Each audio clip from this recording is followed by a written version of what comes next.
मंदिर के लुटारों को, श्रीरामाचे भक्त अपहार कोणी केला, याच्यापेक्षा अपहार झाला, अपहार सिद्ध झाला. एसआयटी नाही, मग एसआयटी कोणाची आहे?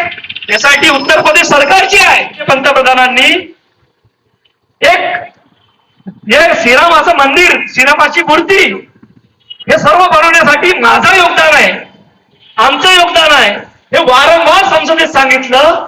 ते लोक आज ही जी चोरी झाली त्याबद्दल याचा श्रेय का घेत नाही?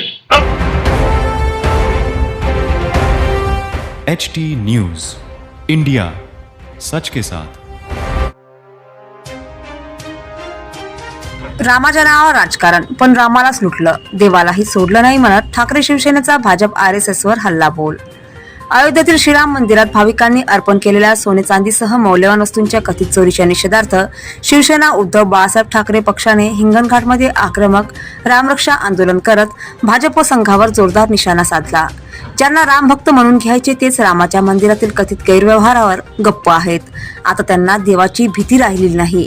देवाचा प्रकोप सुरू झाला असून सर्व काही बाहेर येणार आहे.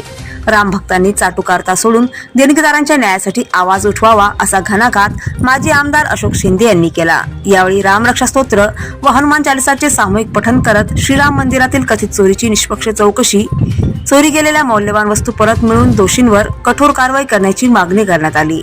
आंदोलनात जिल्हा प्रमुख राजेंद्र खुपसरे यांच्यासह शिवसेना पदाधिकारी, महिला आघाडी, युवा सेना, शिवसैनिक आणि मोठ्या संख्येने रामभक्त सहभागी झाले होते.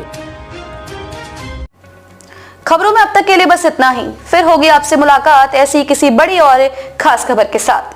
तब तक के लिए नमस्कार और देखते रहिए HT न्यूज इंडिया.